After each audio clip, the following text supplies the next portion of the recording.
I'm once again looking at the final version of the artwork, and we're now going to turn our attention to this wavy text up here at the top and at the bottom of the illustration. And that's text expressed as an art brush, which provides you with so much expressive flexibility inside the program, way more than you get with standard path type.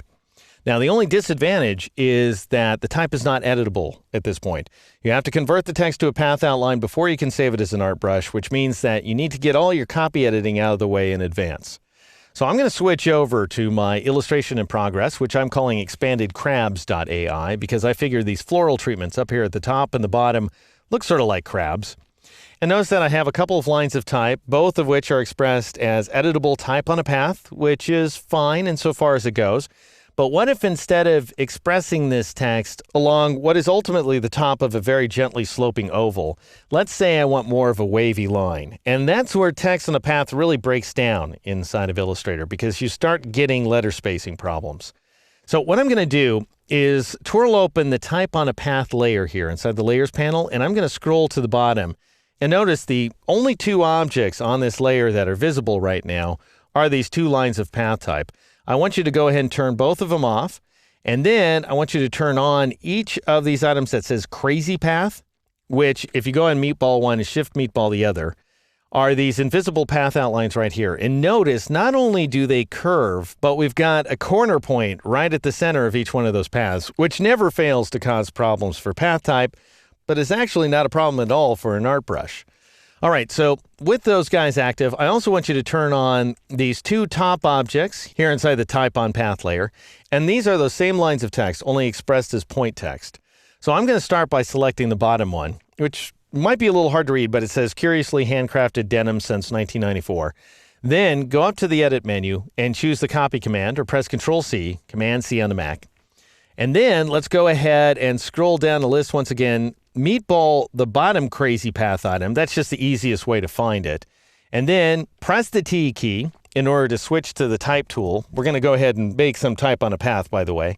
And then click any old place inside of that path outline. And then go up to the edit menu and choose the paste command, which is Control-V, Command-V on a Mac. And you end up getting this horrible result right here. This never fails to irritate me when I'm creating path type inside of Illustrator. It always comes in the wrong location. So I'm going to go back here and grab my black arrow tool. And I'm going to go ahead and drag this dude over to this location and make sure to drag this guy all the way over. And I can see that I've got some overflow type because I've got the little plus sign. That's fantastic. So just to make sure I have all my types selected, I'm going to press the T key to switch to the type tool. I'll click inside my text someplace. I'll press Control-A, Command-A on a Mac in order to select all that type. I'll bring up my character panel and I'll squish things in order to make them fit. And by squish things, I mean, I'm going to take the horizontal scale value here and I'm going to change it to 90%. And then I'll change the vertical scale value to 110% so that I make the letters a little taller. Now, even though that's about the best result I'm going to get, I'll go ahead and click off my text here. Notice that my F and my T meet in just a hideous way. And we have other spacing problems as well that I could try to address using kerning or tracking. But no matter what I do, I'm not going to get this F and T to look right. Well, let's go ahead just for larfs and grab this top text as well, the one that says different strokes for different folks.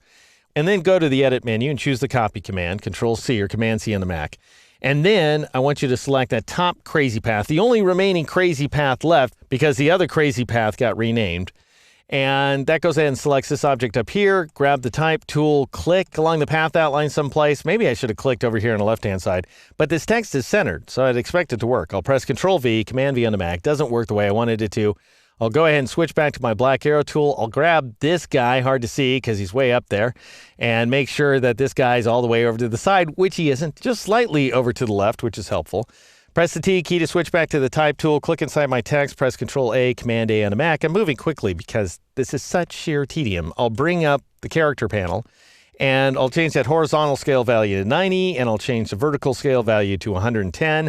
My characters aren't lining up properly at all, so I'll go up to the type menu, choose type on a path, and choose type on a path options.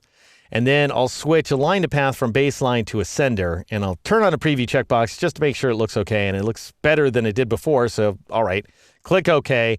And then I just happen to know that I need to adjust the baseline shift to 6.5 points. And then press the tab key, and I end up getting this result here. All right, switch back to the black arrow tool, deselect my text, and that's as good as it gets with this big gaping space between the F and the O, and I'm not going to be able to resolve that because they're at weird different angles, and I'm not going to be able to get any kind of distortion, which is why I ultimately need to express my text as an art brush. And here's how that works. Here are the brief steps required to do that. This was such a pain in the neck. This is going to be so easy. Just go ahead and grab each of those point text items right there by clicking on one, shift-clicking on the other with the black arrow tool. And normally what I recommend you do is copy them and then paste them in front and then turn off the originals. That way you have protection. You've got your original point text to come back to. But in our case, we're going to live dangerously. I'll just go ahead and select those objects, then go up to the type menu and choose Create Outlines. Because if you try to save this text as a brush right now, Illustrator's just going to complain at you. So might as well do this in advance. And that's Control-Shift-O, Command-Shift-O on the Mac. Now, go ahead and click off the text, and then click on that top text to select it. Bring up the Brushes panel. Go ahead and drag and drop the text into the Brushes panel, and Illustrator will ask you what kind of brush you want to create. Well, Pattern Brush doesn't make any darn sense.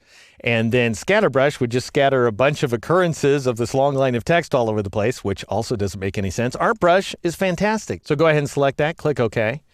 And now you're not going to see your text because it's white against a white background. Don't worry about that. I'm just going to call this Text Brush 1. And otherwise, I'm just going to stick with the default settings. Click OK. All right, now go ahead and grab the second line of type, drag it, and drop it into the panel. Click on Art Brush. Same deal this time. Click OK.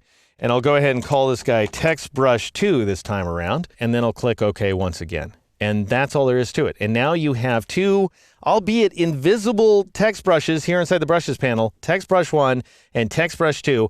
I'll show you how to apply them and fit them to our crazy path outlines in the next exercise.